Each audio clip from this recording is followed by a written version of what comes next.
Di antara orang-orang yang mendengarkan khutbah Nabi Isa alaihissalam, terdapat 3 orang pria kumal yang dengan lancang berkata, "Bagi kami, hai anak Maryam, surga di akhirat sana tidak penting dan hidup kami bisa tentram serta bahagia tanpa agama.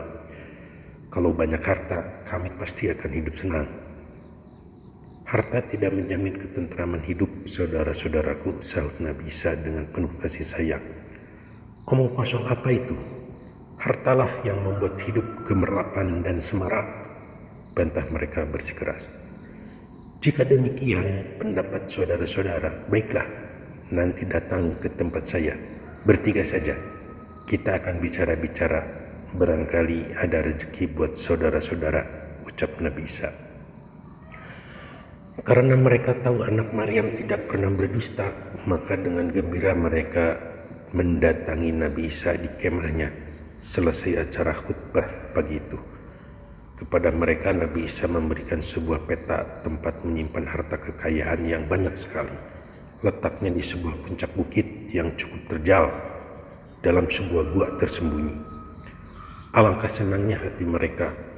Dengan bayangan-bayangan yang melambung, berangkatlah mereka membawa peralatan yang dibutuhkan menuju bukit tersebut.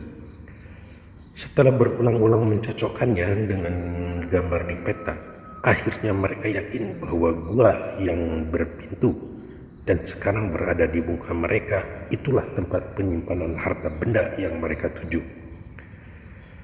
Dengan hati yang berdebar-debar mereka masuk, dan ternyata betul. Di setiap sudut gua itu terdapat peti-peti yang di dalamnya berisi emas, berlian dalam jumlah yang tidak terkatakan.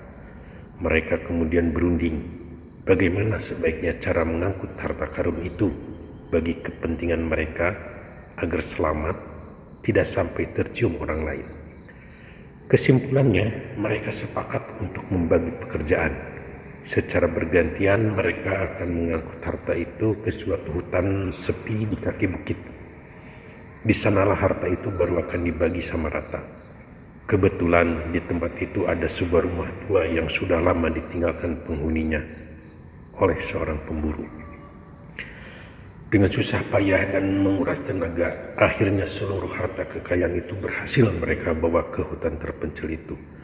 Mereka sudah siap akan membagi. Tapi salah seorang di antara mereka berkata, "Perut kita lapar, kalau harta ini kita bagi sekarang, terpaksa kita akan singgah di warung makan dengan membawa-bawa emas berlian. Hal itu berbahaya buat keamanan harta dan jiwa kita." Yang lain menjawab setelah berpikir sebentar, "Betul juga pendapatmu. Jadi bagaimana mesti kita lakukan?" Orang tadi berkata pula, "Saya usul agar salah seorang dari kita beli makanan, yang 2 orang menjaga harta di tempat ini." Usul ini karena merupakan jalan terbaik, tentu saja mereka setujui. Lalu berangkatlah salah seorang dari yang bertiga itu akan membeli makanan. Di warung makan, karena perutnya sudah lapar sekali, ia makan di situ sekalian. Kemudian minta 2 porsi lagi supaya dibungkus. Pada saat itulah ketika ia melihat tukang warung membungkus makanan buat kedua temannya, orang itu berpikir, seandainya makanan itu kububuhi racun, pasti harta itu tidak usah dibagi bertiga, untuk aku sendiri. Maka niatnya pun kini bulat untuk menguasai harta itu baginya seorang. Untuk itu ia pergi ke pasar membeli racun warangan berbentuk bubuk yang hampir tidak berbau.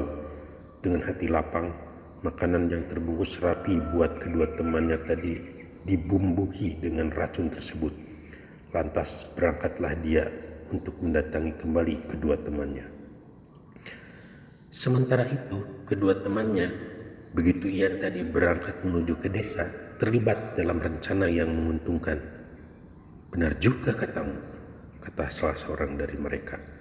"Jika ia masih segar bugar, harta ini terpaksa dibagi bertiga.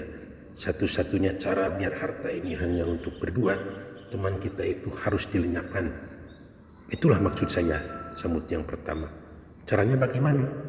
"Sebelum dia tiba, kita siapkan lingis di tangan kita masing-masing, dan kita bersembunyi di balik pintu.